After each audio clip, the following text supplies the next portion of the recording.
إنا أعطيناك الكوثر فصل لربك وانحر إن شانئك هو الأبتر. الحمد لله الذي بيده الملك وهو على كل شيء قدير. الحمد لله الذي خلق الإنسان وعلمه البيان وعلمه ما لم يعلم وأشهد أن لا إله إلا الله وحده لا شريك له ونشهد أن سيدنا ومولانا محمدا عبده ورسوله. أما بعد فأعوذ بالله من الشيطان الرجيم. بسم الله الرحمن الرحيم. قال الله سبحانه وتعالى في القرآن المجيد والفرقان الحميد: إن الله لا يغير ما بقوم حتى يغير ما بأنفسهم. وقال النبي صلى الله عليه وسلم: إن الله يرفع بهذا الكتاب أقواما ويضع به آخرين. وقال أيضا: من لم يشكر الناس لم يشكر الله، أو كما قال صلی اللہ علیہ وسلم. سب سے پہلے تو میں آپ تمام احباب کا تہ دل سے مشکور ہوں کہ آپ لوگوں نے اعتماد کیا اور اس چینل کو جو ہے سبسکرائب کیا. تو اس چینل کا بنانے کا سب سے جو بڑا مقصد ہے وہ یہ ہے کہ آج کا اکثریت نوجوان طبقہ جو ہے وہ سوشل میڈیا کے ساتھ جڑ چکا ہے، اور اگر سوشل میڈیا پر علماء نہیں آئیں گے، سو اس پلیٹ فارم پر علماء نہیں آئیں گے، تو پھر ایسے لوگ آئیں گے جو قرآن کے اندر اور اللہ کے نبی کی احادیث کے اندر صریح احادیث اور نص قطعی جو قرآن سے ثابت ہے جو احکام، ان کے اندر ایسی تعویلیں پیش کریں گے کہ عقل دنگ رہ جائے گی. کیونکہ وہ اپنی خواہش اور عقل کی بنیاد پر تعویل کریں گے. تو آپ لوگوں کی محبتوں کا شکریہ. زندگی تو صبر اور شکر کا نام ہے. شکر کرو گے تو اللہ فرما رہے ان شکرتم لازیدنکم، کہ تم شکر ادا کرو گے ہم نعمت کو بڑھا دیں گے. اور صبر کرو گے ان اللہ مع الصابرین، اللہ صبر کرنے والوں کے ساتھ ہے. پھر حضور نے فرمایا من لم یشکر الناس، جو لوگوں کا شکر ادا نہیں کرتا. آپ کے ساتھ کسی نے اچھا معاملہ کیا، آپ اس کو کہیں جزاکم اللہ خیر واحسن الجزاء. آپ کو کسی نے کوئی گفٹ دیا ہے، آپ کو کسی نے کوئی اور چیز دی ہے، کسی نے کوئی آپ کی مشکل پریشانی دور کی ہے، تو آپ اس کا شکریہ ادا کریں. تو جو لوگوں کا نعمت لے لیتا ہے، کوئی چیز پہنچ گئی، لوگوں کا شکریہ ادا نہیں کرتا، تو وہ اللہ کا بھی، اللہ کے نبی نے فرمایا جو لوگوں کا شکریہ نہیں ادا کرتا وہ اللہ کا بھی نہیں کرتا. پچھلی قوموں کے اگر عروج و زوال کے قرآن کو تھوڑا سا کھول کے انسان پڑھے تو سامنے آتے ہیں ان کے زوال کے کیا اسباب تھے اور ان کے عروج کے کیا اسباب تھے. ان کو عروج ملا تو کن باتوں کی وجہ سے ملا، عروج پر تھے تو زوال کا شکار ہوئے تو کن باتوں کا، کن جرائم کا انہوں نے ارتکاب کیا کہ وہ زوال کا شکار ہو گئے. اگر تو دور حاضر کے اندر زوال ہے تو قرآن کو پڑھیں. قرآن کے اندر جن قوموں کو عروج ملا ان چیزوں کو آج اپنا لیا جائے، اللہ ان زوال کے شکار قوموں کو عروج دے دے گا. اگر عروج ملا ہوا ہے ان قوموں کے حالات پڑھیں جن کو عروج سے زوال ملا ہے. اگر اللہ نہ کرے جرائم کا ارتکاب کیا ہوا ہے تو اس سے توبہ طائب ہو جائیں، ورنہ یہ بھی جلد زوال کا شکار ہو جائے گا. بنی اسرائیل بڑے معزز تھے، بڑے معتبر قوم تھی، ایسی معزز تھی کہ بنو سلوہ ان کے لیے اترتا تھا، صبح کو وہ کھاتے ہیں. ایک جگہ لکھا ہوا تھا تاریخ کی کتاب کے اندر کہ 1000 نبی اللہ نے صرف بنی اسرائیل کے اندر بھیجے. لیکن اتنی پروٹوکول کے باوجود جب یہ قوم نفس پرستی کا شکار ہوئی اور جب یہ دینی اور اخلاقی طور پر انہوں نے دیوالیہ نکال دیا اور حدود الہی سے انہوں نے بغاوت کی، تو پھر یہ قوم مغلوب ہوئی. ایسی مغلوب ہوئی کہیں پر اللہ نے فرعون کو ان پر مسلط کیا، ایسی مغلوب ہوئی کہیں پر اللہ نے نمرود کو مسلط کیا، ایسی مغلوب ہوئی کہیں پر بخت نصر ان پر مسلط ہوا جس نے آ کر ان کی تباہی، ان کا دیوالیہ نکالا، ان کے لوگوں کو قتل کیا. کیوں؟ جب یہ اللہ کے احکام سے دور ہو. اب روما سلطنت تقریباً 1000 تک یہ سلطنت قائم رہی، مگر 1000 کے بعد بھی یہ زوال کا شکار ہو گئی. تو کیوں ہوئی؟ وہ اسباب کیا تھے؟ اللہ کے احکام سے دور ہوئے، حضور کی تعلیمات سے دور ہوئے، عروج والوں کو زوال ملا. پہلی سلطنتیں جو تھی اللہ کے احکام سے دور ہوئے اور اپنے نبی کی تعلیمات کو چھوڑا، اللہ نے زوال کا شکار کر دیا. حضور علیہ الصلوۃ والسلام نے محنت کی ہے اور آقا کریم کی جب بعثت ہوئی ایسا زمانہ تھا کہ زندگی گزارنے کا پتہ نہیں تھا. سود عام ہے، جھوٹ عام ہے، فراڈ، دھوکہ، ساری برائیوں کا ارتکاب کیا ہوا ہے، سارے جرائم کا شکار ہو چکے ہیں. ایسے تھے لوگ کہ کوئی مکہ کے لوگوں پر حکمرانی کرنے کو تیار نہیں تھا، کیونکہ یہ اجہل لوگ ہیں، ان کو تو زندگی گزارنے کا پتہ ہی نہیں. لیکن حضور نے محنت کی، ایسی محنت کی اور ایسے صحابہ نے جو ہے حضور کا دامن پکڑا، اللہ کی لٹکی ہوئی رسی قرآن کو تھاما کہ اللہ نے اس زوال کے شکار جو قوم تھی اللہ نے ان کو بام عروج عطا فرمایا. ایسا عروج ملا کہ دنیا کی بڑی بڑی سپر پاور ان کے سامنے سلنڈر ہونے پر مجبور ہو گئی، اور اللہ نے کیسر و کسرا کے خزانے صحابہ کے قدموں میں ڈال دی. انہوں نے علمی اعتبار سے، فکری اعتبار سے، ادبی اعتبار سے، سائنسی اعتبار سے، سماجی ہو، اخلاقی ہو، ثقافتی اعتبار سے ایسے انہوں نے قرآن کو سیکھا، اللہ کے نبی سے تعلیمات سیکھی کہ ان کو اللہ نے عروج عطا فرمایا، ایسا عروج عطا فرمایا۔ خلافت راشدہ کا آپ مطالعہ کریں، چاروں خلفاء نے کیسے جو ہے وہ حکومت کی۔ خلافت عباسیہ کو دیکھ لیں، خلافت بنو امیہ آئی ہے، سلطنت عثمانیہ ہے، تو یہ ساری آپ دیکھیں کہ کیسے عروج ملا۔ خلافت راشدہ ابو بکر صدیق رضی اللہ تعالیٰ عنہ کیسے ان کے دور گزرا ہے، اور اس کے بعد عمر رضی اللہ تعالیٰ عنہ، حضرت عمر بن خطاب رضی اللہ تعالیٰ عنہ کیسے حکمران تھے۔ ایک دفعہ رو رہے تھے، کسی نے پوچھا امیر المومنین کیوں رو رہے ہو؟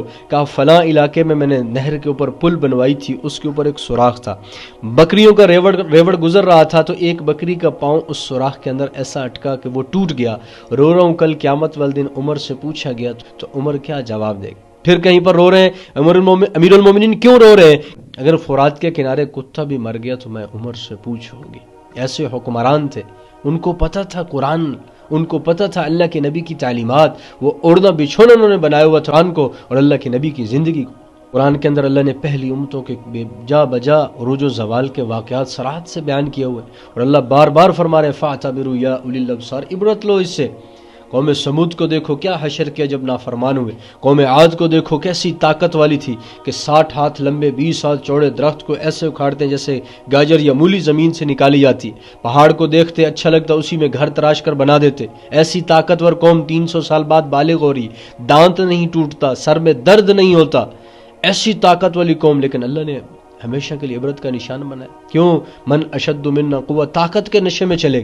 آپ علیہ الصلوۃ والسلام کی محنت تھی، صحابہ کرام کو اللہ نے عروج عطا فرمایا، اور صحابہ کے بعد تبع تابعین کو عروج ملا، مسلمانوں نے حکمرانی کی، مسلمانوں کا ڈنکا بجائے پوری دنیا کے اوپر۔ 11ویں صدی عیسوی سے جو ہے مسلمانوں کا پھر زوال شروع ہوا۔ ایسا زوال کا شکار ہوئے کہ اس وقت 57 ممالک ہیں جن کی کثیر زر مبادلہ ہے، کثیر معدنی وسائل بھی ہیں، بہترین فوج بھی ہے، سارے کچھ کے باوجود پھر بھی زوال کا شکار ہیں، اور اللہ فرما رہے ہیں تو تل ملک من تشاء، جس کو چاہتا ہے بادشاہ دیتا ہے، جس سے چاہتا ہے بادشاہت چھین لیتا ہے۔ ایک تو ہے ملکی بادشاہت، ایک ہے کہ پوری دنیا کی حکمرانی کرنا، پوری دنیا کی بادشاہت سنبھال لینا، جیسے صحابہ کرام نے پوری دنیا پر حکمرانی کی ہے۔ زوال کا شکار ہیں، اس کی وجہ یہ ہے کہ اللہ کے احکام کو، حضور کی تعلیمات سے دور ہو گئے۔ ایسے بھی بادشاہ گزرے ہیں جن کا ڈنکا، جن کا طوطی بولتا تھا، لیکن اللہ نے ان کو ایسا نیست و نابود کیا کہ آج ان کے تذکرے جو ہے وہ قصے اور کہانیوں میں صرف رہ گئے ہیں۔ چاہے وہ یونان کا سکندر اعظم نہ ہو جس نے پوری دنیا پر حکمرانی کی اور مرتے وقت کہہ رہا ہے کہ جب میں مر جاؤں میرے ہاتھ کفن سے باہر نکالنا لوگوں کو پتہ چلے کہ پوری دنیا کا بادشاہ سکندر بھی جو ہے خالی ہاتھ جا رہا ہے۔ چاہے عراق کا وہ نمرود تھا، پھر چاہے ایران کا وہ کسرا تھا، چاہے پھر وہ مصر کا فرعون تھا جو کہتا تھا کہ میں سب کو ختم کروں گا، اللہ نے کہہ دیا فَالْيَوْمَ نُنَجِّيكَ بِبَدَنِكَ لِتَكُونَ لِمَنْ خَلْفَكَ آیَةً، ہم تیرے جسم کو رہتی دنیا تک عبرت کا نشان بنائیں گے۔ پھر چاہے منگول نسل کے چنگیز تھے یا ہلاکو خان جیسے بڑے بڑے نامور تھے، اللہ نے ہمیشہ کے لیے ان کے ظلم کو، سفاکیت کو ختم کیا، ان کو ہمیشہ کے لیے عبرت کا نشان بنایا۔ تو آج مسلمانوں کے زوال کی وجہ کیا ہے؟ سب سے پہلی تو یہ ہے نیکی کا حکم کرنا چھوڑ دیا، برے کام سے منع کرنا چھوڑ دیا، حضور علیہ الصلوۃ والسلام کی سنت سے دور ہو گئے۔ پھر سب سے بڑی جو جرم ہے، سب سے بڑی جو غلطی کی، وہ اللہ کی دنیا کے اندر لٹکی ہوئی رسی قرآن کو چھوڑ دی۔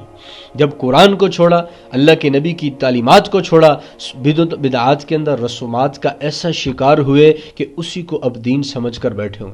جھوٹ عام ہو چکا ہے، بددیانتی عام ہو چکی ہے، غبن عام ہو گیا، خیانت ہے تو مسلمانوں کے اندر، چوری غصہ عام ہو گیا، ملاوٹ عام ہو گئی، سود خوری بڑے فخر دھڑلے سے سود خوری کر رہا ہے، اور اسی طرح ناب تول میں کمی ہے، بہتان زرازی ہے، اور اسی طرح وعدہ خلافی ہے۔ یہ ایسے جرائم ہیں جن کا شکار یہ امت ہو گئے۔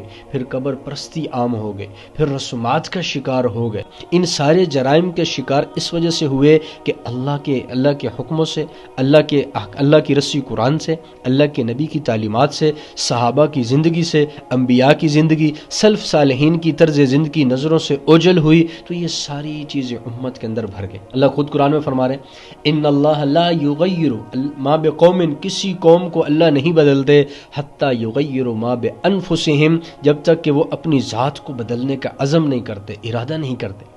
جب عزم ارادہ کر لیتے ہیں پھر اللہ ان کے ساتھ آسانی والا معاملہ فرماتے ہیں۔ اللہ یرید بکم اليسر ولا یرید بکم العسر، اللہ تو آسانی چاہتے ہیں، تنگی نہیں چاہتے۔ اب اس چیز کی ضرورت ہے، اب اگر عروج چاہتے ہیں، اگر خوشیاں چاہتے ہیں، اگر نعمتیں چاہتے ہیں اللہ کی طرف سے فراوانی والی، تو ہمیں قرآن سے جڑنا پڑے گا، اللہ کے نبی کی تعلیمات سے جڑنا پڑے گا، اور انبیاء علیہ السلام کی حالات زندگی سامنے لا کر اپنی زندگی کو ان کی زندگیوں کے سانچے میں ڈھالنا پڑے گا۔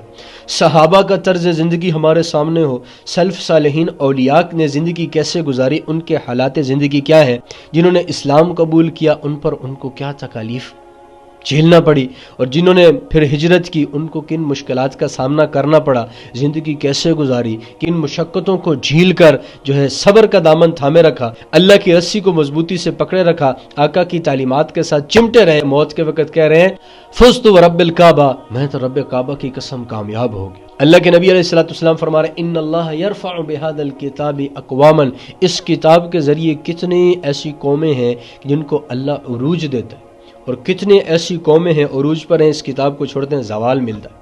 حضرت نافع رضی اللہ تعالیٰ عنہ امیر المومنین عمر بن خطاب کی طرف سے مکے کے اوپر گورنر مقرر تھے، تو ایک دن ایسا ہوا کہ حضرت نافع مدینے کے اندر آئے امیر المومنین عمر بن خطاب سے ملاقات کرنے کے لیے، تو حضرت عمر نے ان سے پوچھا کہ آپ نے مکہ میں اپنا جان نشین کس کو مقرر کیا، اپنا نائب کون چھوڑ کے آئے ہو؟ تو کہا عبد الرحمن بن ابزہ۔ تو حضرت عمر نے پوچھا وہ کون ہے؟ کہا وہ غلام ہے۔ حضرت عمر نے کہا تم نے غلام کو جو ہے وہ گورنر بنا دیا، غلام کو اپنا جان نشین، اپنا نائب بنا کر آئے ہو۔ حضرت نافع نے عرض کی کہ امیر المومنین وہ قاری قرآن ہے اور دینی تعلیمات، دینی مسائل کو جاننے والا ہے۔ امیر المومنین نے فرمایا اللہ کے نبی نے سچ فرمایا، اللہ کے نبی نے سچ فرمایا، اللہ کے نبی نے سچ فرمایا کہ ان اللہ یرفع بہذا الکتاب اقواما، اس کتاب کے ذریعے اللہ غلاموں کو عروج دے گا، اس کتاب کے ذریعے اللہ پستیوں سے نکال کے عروج پر لائے گا، ویدع بہ آخرین، جن کو عروج ملا پھر انہوں نے بغاوت کی تو پھر اللہ ان کو مغلوب کر کے کسی دوسری قوم کو ان کے اوپر غالب کر دیں گے۔ تو اس لیے حالات زندگی انبیاء کی پڑھیں، وہ ہمارے سامنے آئے، صحابہ کی زندگی ہمارے سامنے آئے، مستند روایات کے ذریعے، مستند جو ہے تاریخ کی کتب کے ذریعے، اور سلف صالحین کی زندگی، اولیاء کی زندگی ہمارے سامنے آئے، ان کی سیرت، ان کے دین کی خدمات، ان کی دین کے لیے جدوجہد، مشقتیں برداشت کرنا، ہجرت کرنا، جب یہ مستند کتب سے ہمارے سامنے آئے گی ان کی زندگی تو ان پر عمل آسان ہو جائے گا، بجائے اس کے کہ ہم ادھر ادھر کے من گھڑت قصوں کے اندر مگن ہو کر انہی کو اپنا دین سمجھ لیں۔ مستند کتب کے حوالے سے ہم حالات زندگی سنیں، ان کو سیکھیں، اپنی زندگی کے اندر ان کو لانے کی کوشش کریں گے تو انشاءاللہ پھر وہی واقعات ہم اپنے بچوں کو سنائیں تو بچوں کے اندر جذبہ جہاد پیدا ہوگا، بچوں کے اندر جو ہے آقا کی تعلیمات پر عمل کا شوق پیدا ہوگا، بچوں کے اندر والدین کی خدمت کا جذبہ پیدا ہوگا، بچوں کے اندر بڑے کا ادب آ جائے گا، بچوں کی تربیت ہوگی۔ تو اس لیے آپ ہمارے ساتھ جڑے رہیں، تو گاہے بگاہے آپ کو کسی نبی کے حالات زندگی مکمل نظر آئیں گے، تو کبھی کسی صحابی کی حالات زندگی آئیں گی، اور کبھی اہل بیت کا تذکرہ ہوگا، کبھی سلف صالحین کسی ولی کا تذکرہ ہوگا، حالات زندگی ان کی زندگی سے لے کر موت تک کے واقعات، اسلام قبول کرنا، دین کے لیے جو ہے مشقتیں برداشت کرنا، ہجرت کرنا، دین کی محنت کرنا، تو جب یہ ساری باتیں آئیں گی تو پھر عمل آسان ہوگا۔ تو اللہ رب العزت ہمیں قرآن کے ساتھ جوڑ دے، اللہ کے نبی کی تعلیمات کے ساتھ جوڑ دے، اور ہمیں صحابہ کرام اور سلف صالحین نے جو طرز زندگی اپنایا حضور کی تعلیمات سے، اللہ ہمیں بھی ویسے زندگی گزارنے کی توفیق عطا فرمائے۔